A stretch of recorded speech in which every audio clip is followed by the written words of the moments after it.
Welcome to The Growth Project, a podcast brought to you by Synergy Performance.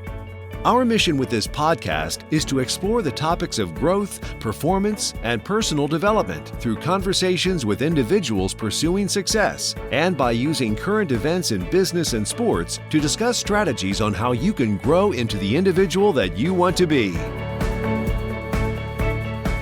All right, everybody, welcome back or welcome to The Growth Project. My name is Cory Shaffer. I'm joined today by Dr. Katie Nichols. Katie, say what's up. What up? It's good to have you guys back. Thank you for tuning in. Quick announcement before we get started on today's podcast. We are now across several platforms. Not only are we on iTunes, which we have been for quite some time, you can also now find The Growth Project on Google Play as well as Spotify. So for all of you who are still a little bit behind the times and aren't into iTunes, you can use Spotify or Google Play.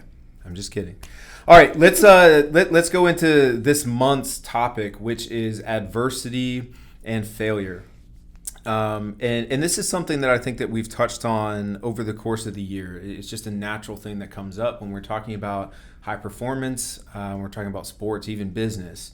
And so when Katie and I were brainstorming on what we wanted to discuss here, really what I'll come back to anytime this topic comes up is a book that I found to be probably the most impactful for me, both personally and professionally. And that book I've referred to in the past, and we've actually had this guy on the podcast, is The Obstacle is the Way by Ryan Holiday.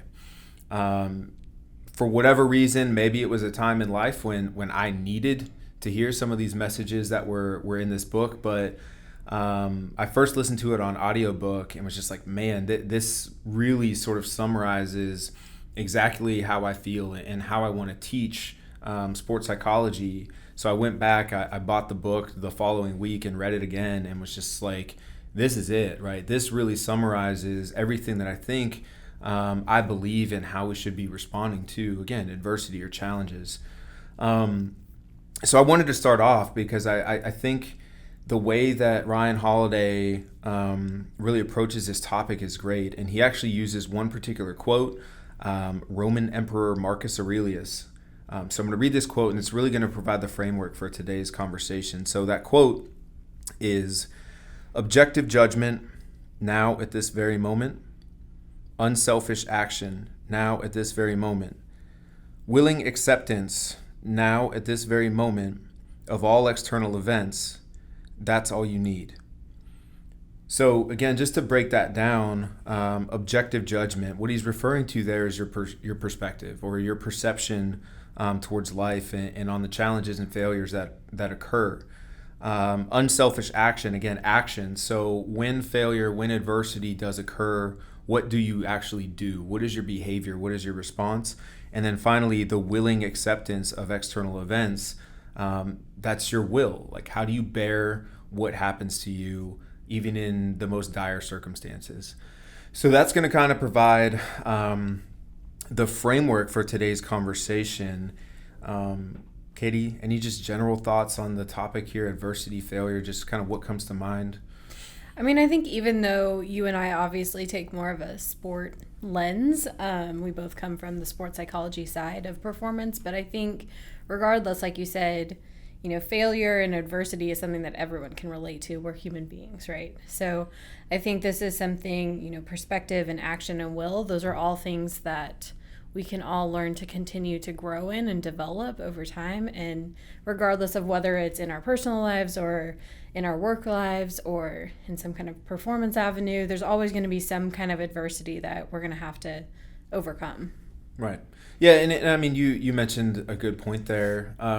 We are going to probably come at this a little bit more sport heavy, but in reality, this is stuff that everybody deals with, right? All walks of life deal with forms of adversity, or they're challenged or obstacles, so to speak, are thrown in their way.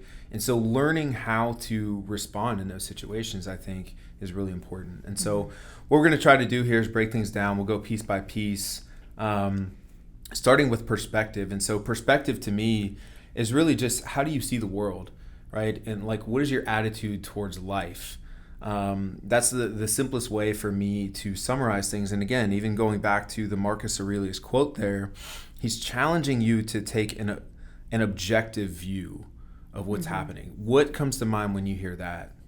Yeah, I mean, I think when I think take an objective view, to me, that means remove myself and remove the emotion from it, right? Like, see it for what it is rather than emotionally what I'm drawn to want to believe about it. Right. As opposed to just my experience of what this was, just kind of asking yourself, okay, what happened? Right. And I think, like you said, when we can remove ourselves and pull some of that emotion out, we see things so much more clearly. And I think that's an important piece of this. And so I think the best example of how I have used, again, sort of what I've learned in this book in my approach to clients and specifically with athletes, is a really simple example is when an athlete gets injured. Right. That's definitely adversity, right? That is a challenge. That is an obstacle that is now on our path. And again, I try really early on in the process of working with an injured athlete to get them to buy into some of these concepts. And I will refer straight to the book. I will often even just give them the book and say, you need to read this. And so my perspective on this is that a lot of athletes, and you hear this, it's very common if you watch SportsCenter and there's news of an athlete who suffers an injury. What you'll often hear are things that they'll say things like, well, despite this injury, I will come back better than ever. And since I've been opened up to sort of this new way of thinking, I think the mindset that we're trying to adopt is not in spite of this injury, but because of this injury, I will come back better than ever. Yeah. And that is so different. It's such a subtle change. Like, we're talking about changing just one word basically in that sentence. But despite this injury versus because this injury, I think is a huge, huge difference in how we're choosing to view this challenge that's in front of us.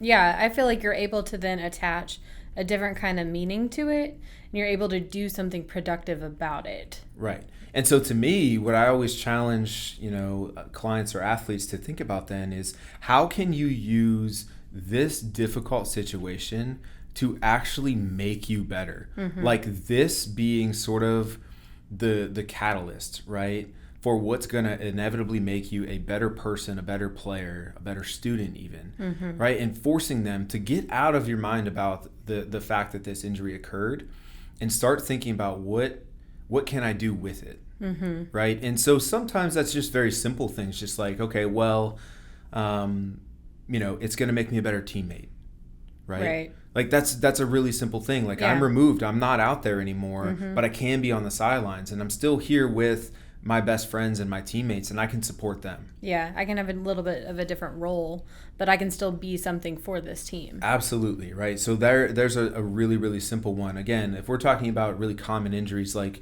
an ACL, well, let's say this is going to force me to get in the weight room, and for a long time, I'm not going to be able to do anything but basically core and upper body. So I'm going to come back with a really strong core and a really strong upper body, right? Right. That's making me better.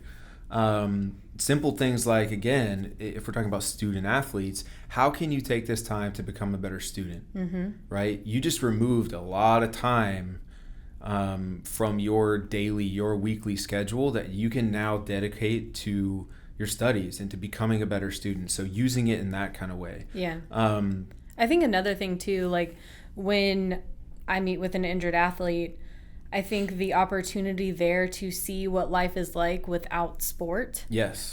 Before you graduate, right? Or before your career ends. So that's so much of what the identity is wrapped around for that person. And when that's removed, there's that initial shock and panic of what now? Who am I? Right. But I think that gives you the perfect opportunity to be able to practice, like, how can I build other elements of my identity outside of just being an athlete? Yeah, absolutely. No, that's a really good point. Again, like in injury, especially a long-term injury, is such a monumental sort of event in an athlete's life, because like you just said, it might be for the first time that they can no longer identify with just being this physically superior person or somebody who is out there playing, and they're forced to kind of go back to the drawing board and ask, well, who am I?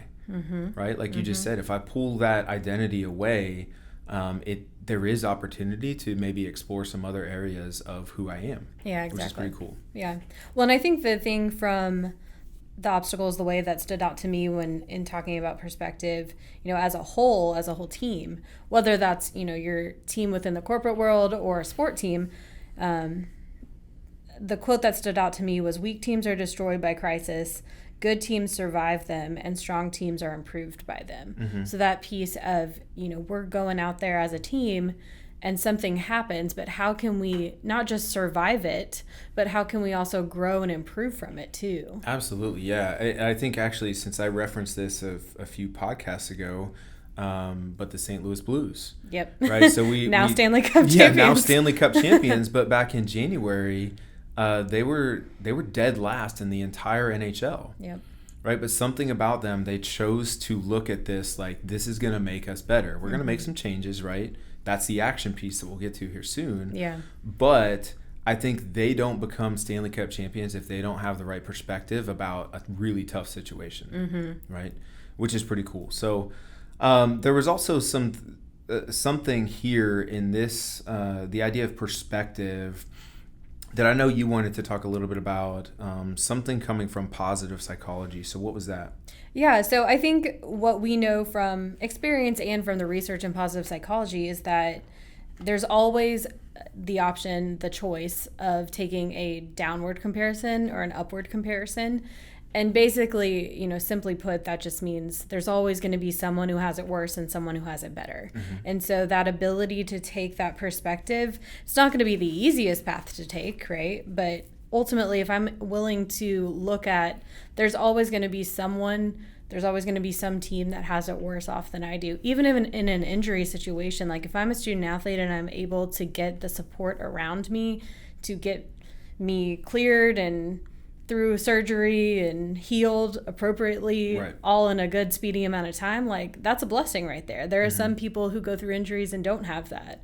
So, whatever it may be, there's always the choice there. It's the more difficult one, but there's always the choice to look at it as, I can look at this from a downward perspective of there's always someone who has it worse off than I do. Yeah, and so when we were kind of talking through this earlier, it really reminded me of another book, and that is Man's Search for Meaning by Viktor Frankl. This is taking place during World War II. He was removed from his family, separated from his wife. He was thrown into concentration camps. And he's writing about his experiences during those camps and how those shaped the rest of his life, basically. And one of the quotes, or a couple of the things that really stuck out here, was his ability, despite being in some of the absolute most extremely difficult circumstances literally people can face. He says a couple of things here. So he says, the attempt to develop a sense of humor and to see things in a humorous light is some kind of a trick learned while mastering the art of living. Yet it is possible to practice the art of living even in a concentration camp, although suffering is omnipresent. So he's basically saying, I maintained a sense of humor. I maintained a certain sense of positivity despite the circumstances that I was in, right? It's incredible.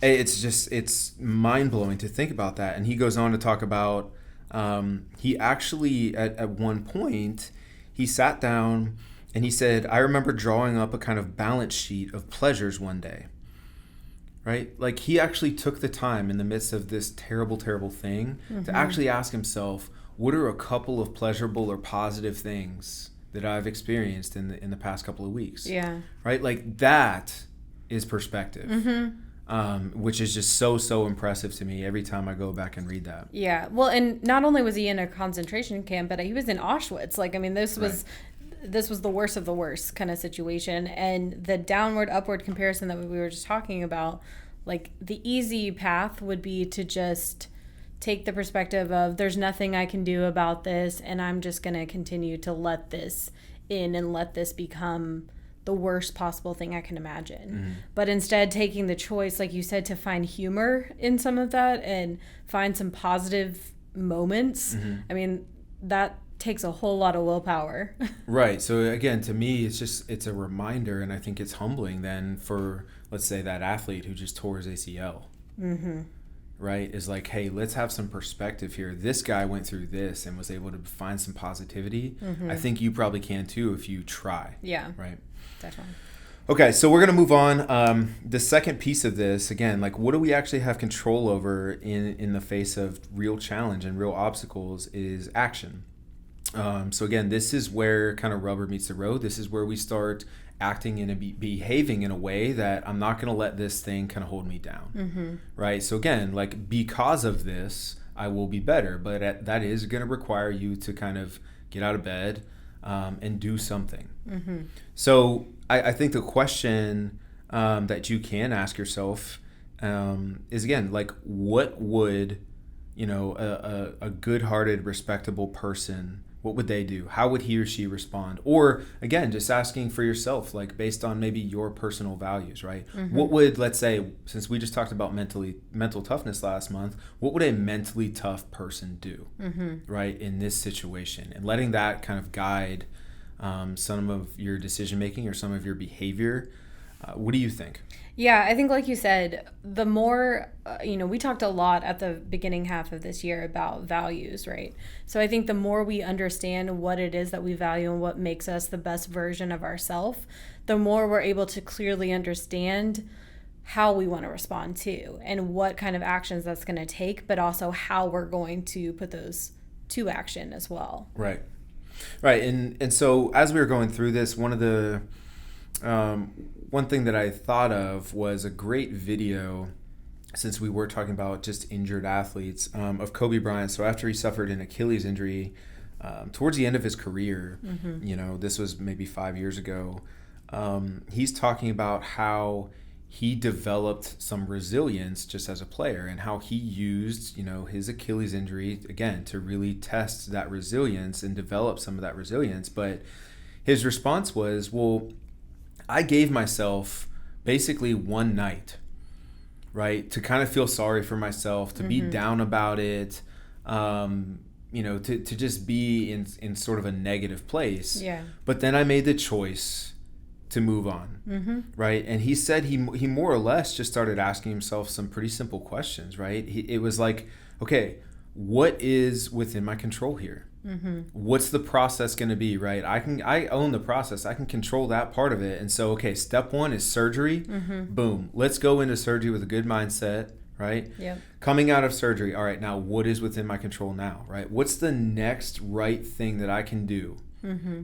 to just start building up some strength or whatever it might be? Yeah. And I think something that stood out to me in that video as well was, as he was talking through this one day that he allowed himself to feel what he wanted to feel, whether it was anger or sadness or, whatever it may be in that moment, he also then said, like, I knew that giving up was not an option. Mm-hmm. So for him, like, valuing the, whether it's persistence or resilience or, never quitting, I think that value to him was what then became that guideline for, okay, like I know quitting's not an option, so what's the action step now? Right. So even going back to before, we mentioned like, hey, let's take a better perspective on this thing that just happened to us. So if I'm an injured athlete, maybe again, we gave a few examples like, all right, I can become a better teammate. Yeah. So what's like one simple step that I can take towards being a better teammate? Mm-hmm. Right. So maybe that's something as simple as, well, I start attending every practice again. As soon as I'm able to, I'm right back out there at practice, mm-hmm. right? I'm on the sidelines, I'm in the dugout, whatever it might be. I'm at every game. Mm-hmm. Or maybe that's, hey, every day I'm going to try to text one of my teammates and just give them some encouragement, mm-hmm. right? Like we're talking very simple things, but that's, again, where I take this idea of, all right, I've got the right perspective, right? But if I really want to become a better teammate, I've got to start doing something differently. Yeah. And then ultimately you can see how that starts to trickle down and become the benefits of being a great teammate, because if I'm not only just showing up and being there, but I'm present and I'm encouraging those around me, mm-hmm.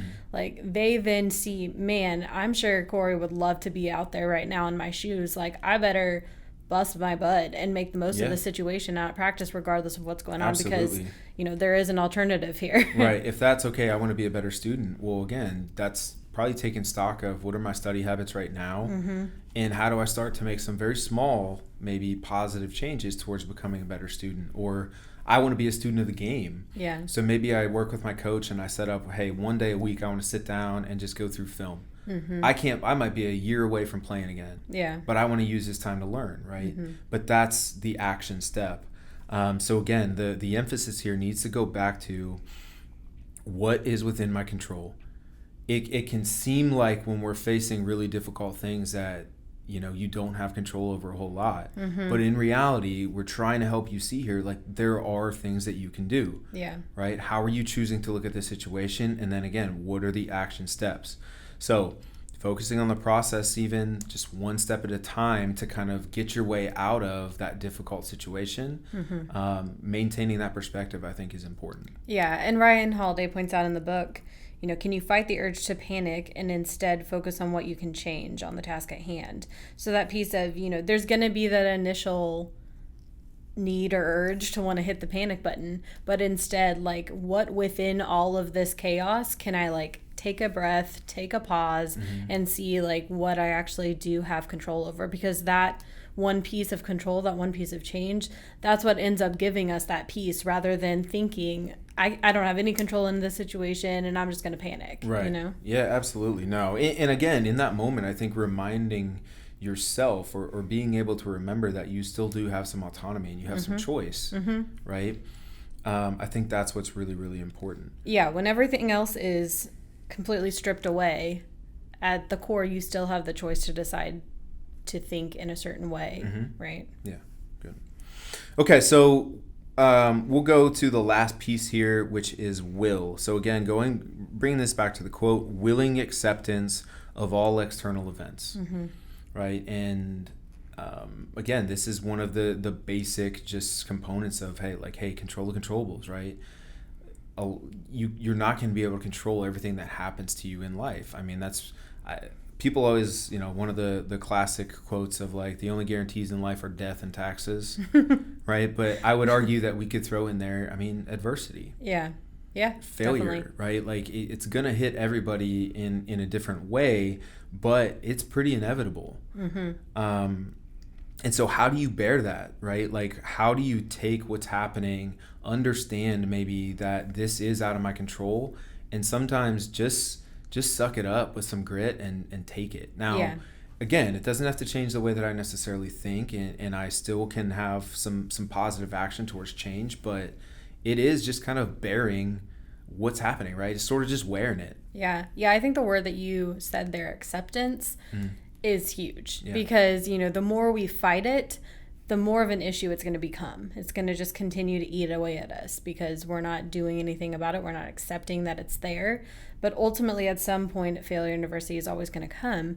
So once I get to a point where I can accept it, then I can actually do something about it, and Right. I can actually continue to work through it. So what does that require, though? Like, I get to that point where, okay, I accept it. Like, then what? I mean, I think that piece is like what you talked about, control the controllables. That's where, we can control how much effort we're going to put into something, and we can control how intentional we are going to be at combating it, right? Mm-hmm. So I think we have to be able to control how much effort on a regular basis. Some days it's going to take a whole lot more effort Right. to continue to bear that. But on other days, maybe if we're taking more of a positive perspective and able to use some of the things that we hold true on a regular basis and respond in a way that is our own best self, I think that's when we're able to be more intentional too Right. with how we're bearing it. So what do you mean, though, by kind of holding on to those things that we feel to be true, or however you worded that? What do you mean there? I mean, I think that's where that piece of having my foundational beliefs, my values, what I value as a person, and the strengths that I possess, like, those are all the things that can help kind of as an arsenal equip us to bear whatever kind of adversity or failure that we are up against.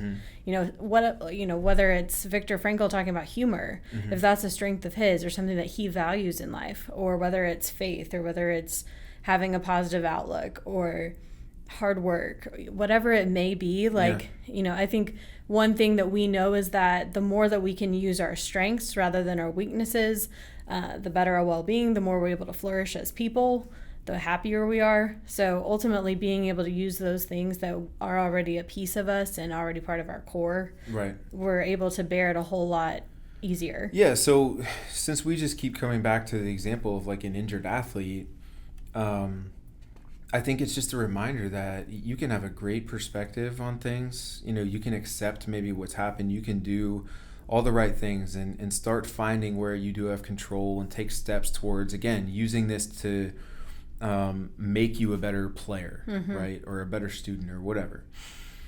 But it doesn't mean it's not still hard. Yeah. You know what I mean? And you said it, right? Like some days are easier than others. Some days are more difficult than others. And so on those days, what are you relying on to get you through? Yeah. I know the easy road is always there. The easy road is always to just feel sorry for myself, right, to take the victim kind of mentality. But there's also always the other path too. The path of sometimes challenge and really trying to have a positive attitude and a positive perspective regardless of how bad it may be. Sure. So that might be, I'm just trying to take this and make it tangible, right? So if I really pride myself on hard work, on those days where it's just hard, right? Well, I'm going to fall back on, I'm still going to get up and go do my rehab, right? And I'm going to grind it out because I value that. You know what I mean? And at the same time, like I'm still so crystal clear on what my goal is, right? That I'm going to let that fuel some of this. Yeah. You know what I mean? And same from like, you know, a leadership perspective or a business perspective, you know, if I value teamwork, if I value family, and we're going through something really hard as a team, then I really want to make sure I'm intentional about bringing everyone together and making sure we're still all connected and have that piece. Absolutely. No, I think that's a great example. So just recently, my man Ryan Holiday just keeps pumping out good content for us. So I subscribe to a newsletter. It's called The Daily Stoic. It's a great little, you know, kind of short paragraph or two every day on some of the very principles that we're talking about. And there's a little story about Anne Frank and how, again, sort of in the midst of obviously a very, very difficult circumstance in the Holocaust, a quote from her on how she hung on to her ideals. So I wanted to read that. So she said, "It's a wonder I haven't abandoned all my ideals. They seem so absurd and impractical.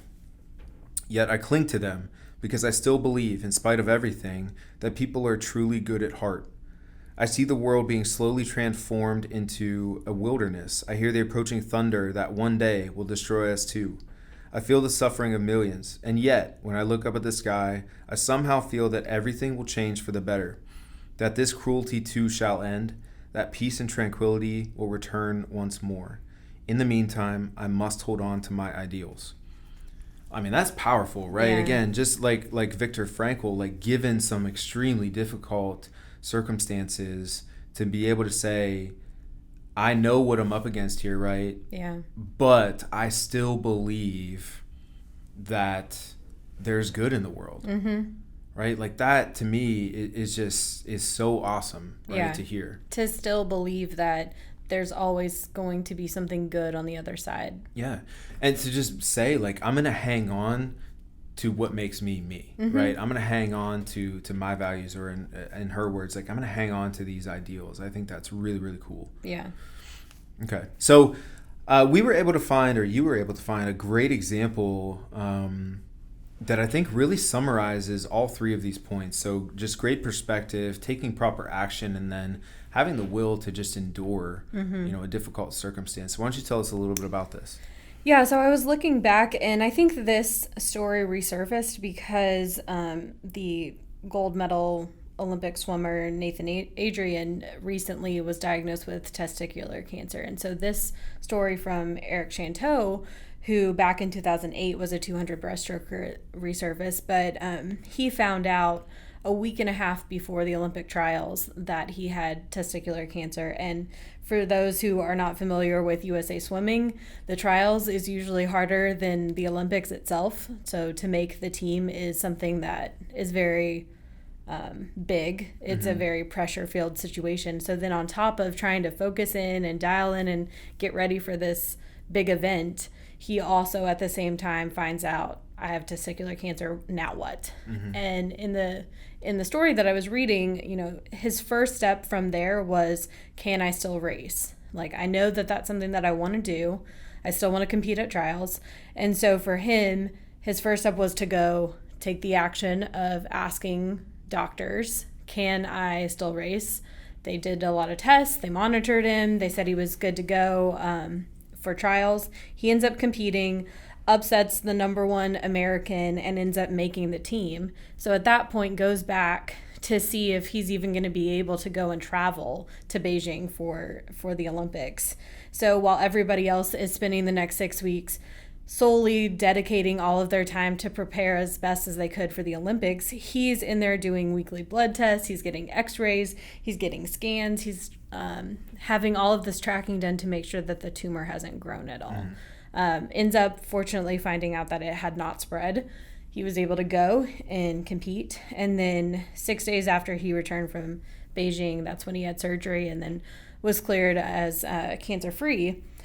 But I think the piece that stood out to me the most was then in 2009, the following year, he had the best year of his swimming career. He broke the American record in the 100 and the 200 breaststroke twice in that same year.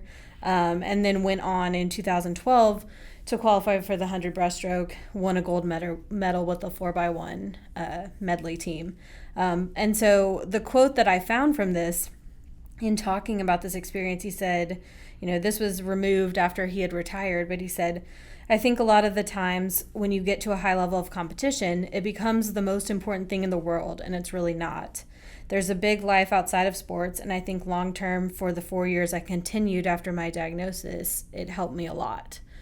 And so for him, then recently this resurfaced because of, like I said, Nathan Adrian, and he reached out to him and then also becomes this support for another fellow Olympian. Yeah.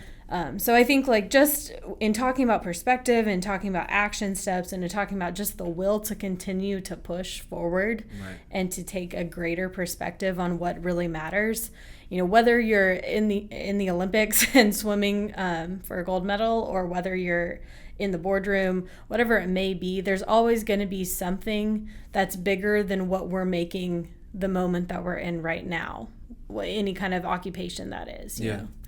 No, I think it's great, and I think it's so spot on to this whole conversation, and it touches on everything that we just discussed there, and even just again to just summarize, he said, I think long term for the 4 years I continued after my diagnosis, it helped me a lot. That's exactly what I'm referring to in because of this thing. It's going to make me better, right? I'm going to accept it, but I'm also going to use it to springboard me forward. And so you can only imagine what that was like to hear that news. But again, now looking back, how do you think maybe that changed his appreciation to just swim? And how does that now change maybe his effort level or his focus or his enjoyment with what he's doing every day while he's training? How does that change, just again, his perspective towards swimming? Like he said it, there's a bigger picture here. So I can keep swimming in its place. And understand that there's this whole other piece of life, right? It's family and relationships. And again, how would that contribute to him becoming a better swimmer? I would argue it directly, right? And I think the results show it too, in Absolutely. that he was able to just fully invest in it, but also keep that perspective, like you were saying, that at the end of the day, it's swimming. It's not life and death. Right. Okay, so I think we've covered quite a bit here. Again, just keep in mind, this is one perspective towards how to approach adversity or how to approach failure. Asking yourself, hey, what do I have control over here? Well, we can always control our perception. We can always control the action that we take, and we can always control that will or the ability or the willingness, I guess, to endure what's happening. I think throughout the month, we'll probably touch on multiple angles that we can come at from, hey, how do you manage failure? How do you use it to propel you forward? But I think this provides a good starting point and a framework for what we can really take away and learn from these experiences. And I would just challenge everyone, regardless of what it is that you may be going through, to take that objective perspective, take the emotion out of it, take kind of the big picture lens and see like, what is it black and white that's actually going on? Like, how can I then create some action steps once I can think clearly about it? And then what kind of strengths can I call upon in order to continue to bear that? Yeah, absolutely. I think everybody's going to have opportunity, to utilize some sort of framework like this in life. And so if we can help you through something by giving you some insight into, how you can manage that, then I think we've done our jobs here today. Yep. Okay. Well, thank you guys for tuning in. We appreciate it, and we appreciate your support of the Growth Project, and we will see you next time. If you're interested in learning more about what we do, visit our website at synergyperformancesc.com. Join us next time for more relevant topics on the Growth Project.